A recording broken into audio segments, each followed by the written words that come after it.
Decided to do a live stream on YouTube. I did one on Instagram the last time I was on for meditation. And today I'm just going to have kind of a discussion or a talk. Um, I like doing the live stuff because usually then I don't have to upload it, if I'm honest. But I'm still not quite comfortable engaging and whatnot. So if you say hi, hello in advance, and let's get started. I had watched a video, and I will make sure to leave it in the comments when I'm done.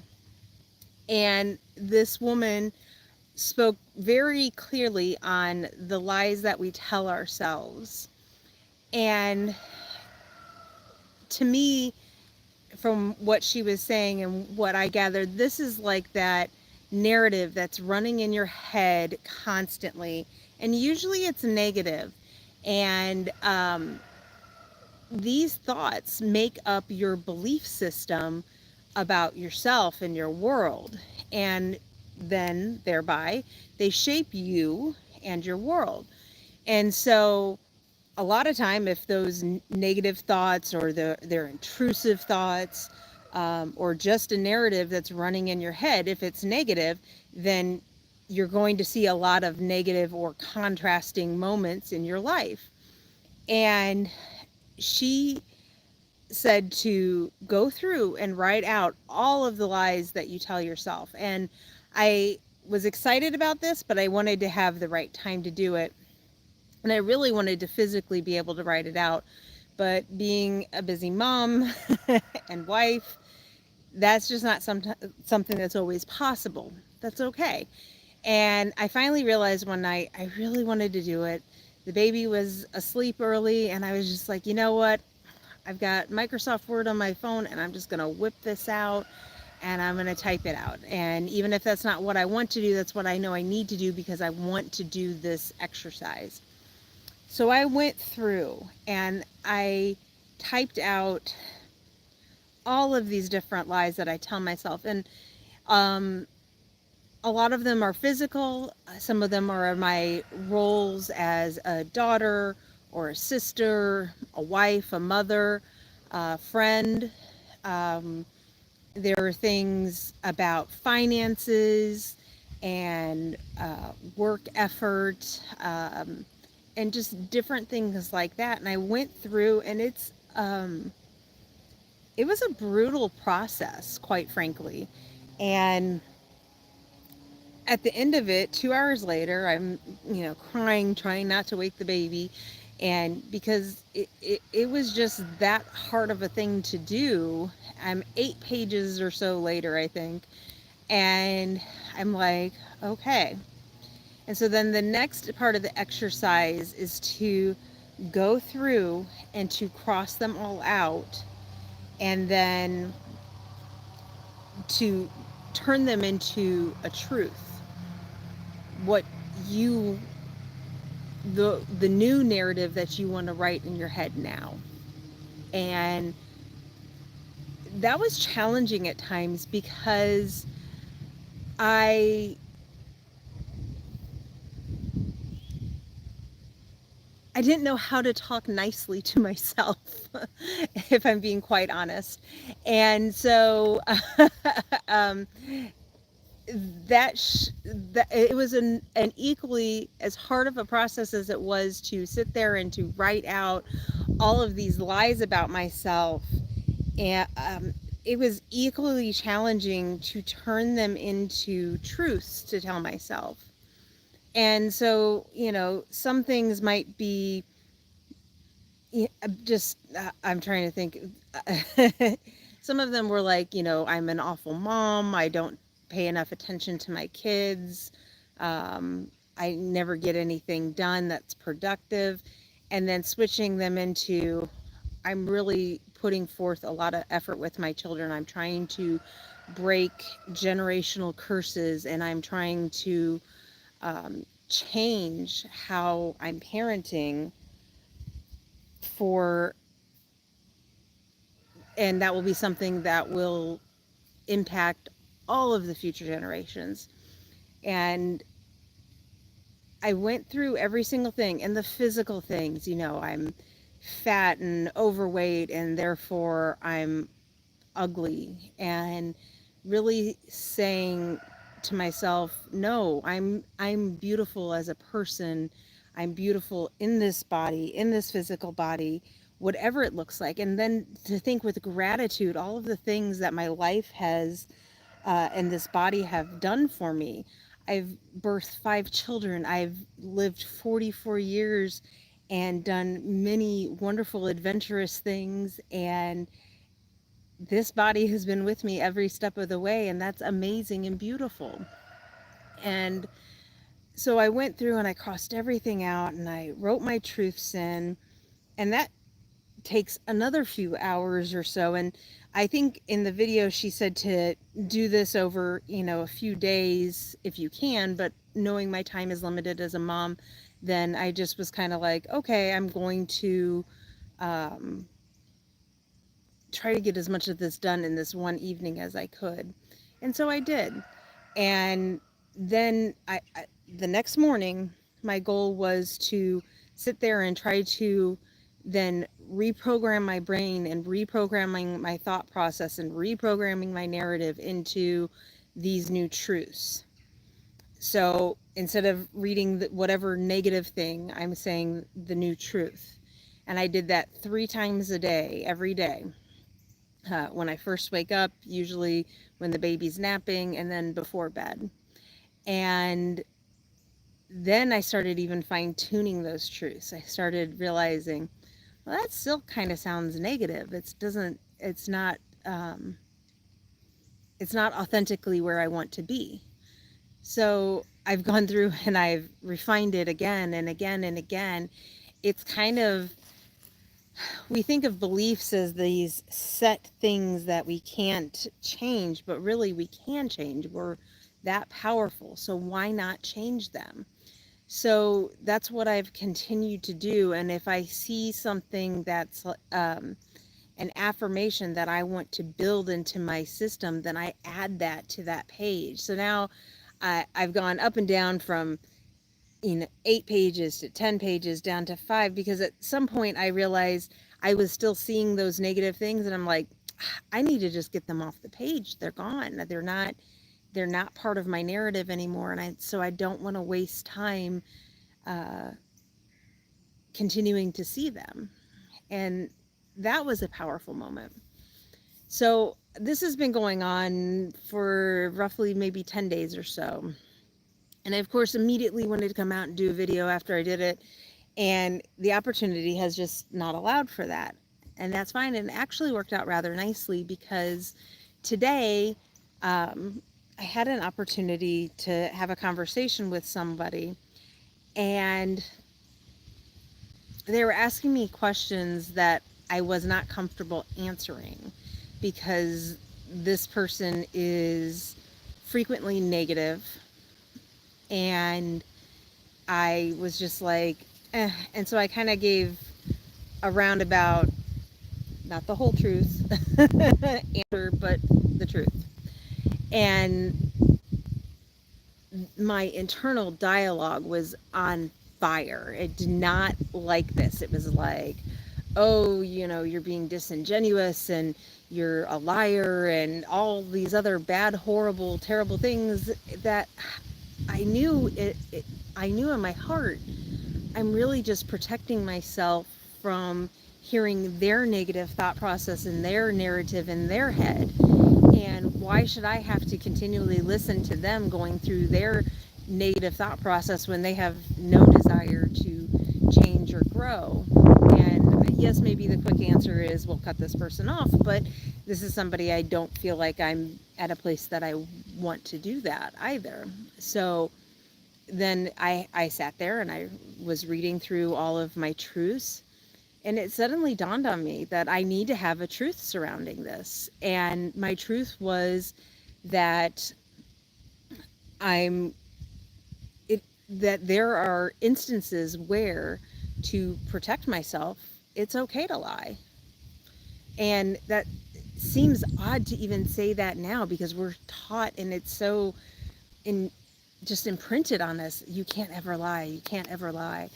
And yet, this is something that I'm doing to protect myself so that I don't have to hear their negative thought process running through my head or every time I have a conversation with them or whatever. And it really gave me pause because after I put that on my page, I was like, huh, this is really powerful. I can literally, when something comes up and it's making me uncomfortable, that's literally my higher self telling me, evaluate this. Do you want this? Is this what you want your reality to be? Do you want to, have it be these negative thoughts and patterns and thinking of yourself horribly when you know that you're just protecting yourself? And then it also brought up, should I cut this person off? Should I not talk to this person for a while? And I had to go through all those steps of self evaluation as well. And at the end of the day, to me, it was a really great exercise on how I can utilize these lies and turning them into truths, because there's going to be other moments. You can try as hard as you want to get every single thing out, but you're not ever going to be able to get it out. And we've talked before about life being a circle, and that's what a lot of people get stuck on. It's a circle, but it's really a spiral. So there's going to be things that come into our line of sight that we have to get clearer and clearer on. And this was one of them. If I'm choosing to leave this person in my life, then how am I going to handle instances where I know that it's their own negative thought processes and patterns and work that they're not wanting to do or not even aware of doing? How am I going to deal with that? And this is a way for me to deal with that, is to put it on my truths that if I need to protect myself, then I'm going to lie. And that seems like, is that it? Is that okay? And right now, that's my truth, and I'm okay with that truth. And was it this big grand lie? No, I don't think so. It's something small, but it's what I needed at the time to protect myself from avoiding, a further discussion that I am not ready for. And that's okay. So if you have the opportunity, I would highly suggest watching the original video. I think everybody can kind of make this, they can do this process, but it turns into something that it becomes yours. And so maybe how the woman originally laid it out isn't how I did it, and how I'm telling you, you might turn it into something new and beautiful for yourself. I relayed this to one of my friends, and her and another friend did it together, and I was like, how are you gonna? She's like, well, we do all this kind of self-improvement stuff together frequently, and so it works for us. Okay, like, who says, like, again, it's not how I would imagine doing it, but that's how she needed to do it because that's the person she goes to for that. And I was like, well, that's kind of cool. You're turning it into your own new thing. So if you're just coming on or whatever, I've been talking about the lies that we tell ourselves, and going through and writing through our narrative that we tell ourselves, and literally reprogramming our brain with a new one. It's funny, I watch a Joe Dispenza video sometime 3 or 4 days after watching or after rewriting all my truths, and it talked about how we don't make new neural pathways and synapses in the brain, that you literally have to reprogram them. And this is the way you reprogram them, is you're telling it that that was the message and that was how the road is, but this is how we're basically paving this new road. And that's really cool. And to be able to do that. And then as a mom, the conversations that I've been able to have with my kids now have just been fantastic around that. I feel like as a parent, now I'm carefully attentive to what truths I'm telling my children. And because I don't want them to carry things from their childhood that they don't need to. And I don't think any parent wants that. But maybe they're not as intentional about preventing it. And so I had a great conversation with my second daughter who is 11, and, she's of larger size, and my oldest daughter is very petite, and it's never really been an issue, and we've never had the issues with food or anything. It's just, that's just how they are, and they're beautiful as they are. And seeing her inner narrative, and then actually having a conversation around, well, do you think people can shift their physical appearance by just their thought process? And yeah, I think they can. I think if a person can cure themselves of stage 4 cancer by their thought process, then you can do anything. And it's literally, can you reprogram your brain enough to do that? And can you believe in your new truths enough to do that? And I think that's going to vary from person to person. I think that's going to vary in your dedication to yourself. And even if it doesn't shift the way that you're expecting, it's still not necessarily a negative thing. It's whatever you make of it, just like everything else is.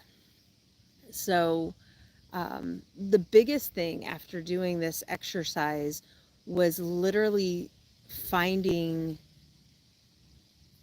that my narrative was starting to change, and those intrusive thoughts that come in started to change substantially. And they don't happen as frequently.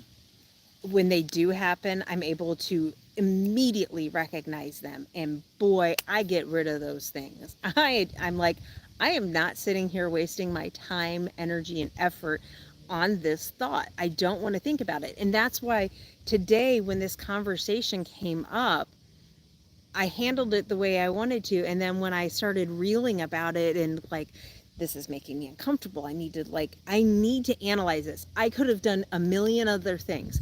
I could have gotten on my phone and played a game. I could have, sat there and doom scrolled Facebook or whatever. I didn't do any of those things. I'm like, I know I'm uneasy. I know I'm not happy right now in this moment. And so I'm going to take care of that now. How do I take care of that now? Well, I need to sit here and I need to think about why this is bothering me so much. What can I do about it?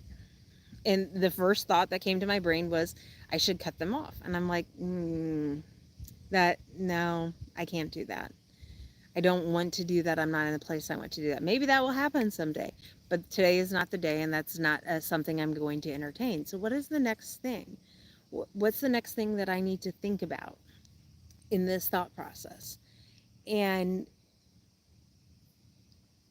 I think a lot of the lies that we tell ourselves, like for instance, around this one, children are frequently taught, don't lie. You're taught, don't lie, don't steal, don't do. But there's also instances that we say those things are okay because adults do white lies all the time. Or somebody will say, well, it's okay to steal a loaf of bread if you're hungry or whatever. And we could sit here and have hypothetical discussions and debates about that all day long. But at the end of the day, all that matters is your own internal truth and dialogue. And if you're the person that's having a problem with it, then it's a problem. If you're not, it's not. And then you also, are you seeing it from the other person's point of view? And, I hope that this person realizes if they ever, discovered the lie or whatever, I hope they understand that it was from a place of really love, love for me and love for them. Because I feel like far too long I haven't loved myself. And that was one of my big changing a lot of my internal dialogue to my truths is my own self love. Because that was really low to non existent for most of my life. And I'm not happy with that. And so I'm going to do whatever I can to change that. And I think the world makes us think that we can't think of ourselves. You have to think of everybody and take care of everybody else. And you're always last, you're always last, you're always last. Well, that's awful. It feels awful. It leads to burnout. It leads to you being sick. And then your body just shuts down and your heart shuts down. And it's literally making you sick so that you sit there and realize what you need to work on. And a lot of people don't. They rest up, they buck up, and they keep going. And they go around and around and around in the circle instead of slowly taking the steps down the spiral and going into deeper and deeper truths. So, if you have an opportunity, if you feel like you're ready for such a moment, I highly suggest doing this exercise. I believe the lady in the original video said not to let it take longer than like 3 or 4 days, because then you're getting into procrastination. And some people have, a lie that they're telling themselves around procrastination and that sort of thing. So healthy balance. But if you can go through and write out all of those lies, then work on crossing them out and turning them into truths. And then start reading that to yourself several times a day and making that new narrative in your head. Boy, wow, that's a game changer. And I think you'll find any intrusive thoughts and just that internal dialogue that I think we all have running, it's going to substantially change. I'm not sure when my next meditation will be. I'm hoping soon. I've been kind of working on me, and so I feel like there wasn't really a good time to do a meditation, and this work needed to be done first before anything else. And I'm really happy and grateful for this, because I really focus on my gratitudes. I'm focusing on this new truths in my head, and it's been a game changer. I frequently have wondered, like, how does Abraham Hicks, she talks about, being happy and in this happy state of mind all the time. And a lot of these other people are talking about that. And how the heck do they do that? How do you do that? And this was the way, because despite making monumental changes for myself, I needed to change these fundamental truths. And I know now when something pops up and it's making me uncomfortable, that, okay, this is making me uncomfortable. This must be affecting some lie that I still haven't dealt with, and I need to look at it, evaluate it, and now tell myself a new truth around it. Or I can continue believing what I've always believed. But if it's making me uncomfortable, there's some conflict and contrast, and I need to work on overcoming that. So I hope that's helpful. If you get an opportunity to do this, I hope you leave a comment on the video once the live feed is finished. And I look forward to see you guys for the next meditation. Have a great day.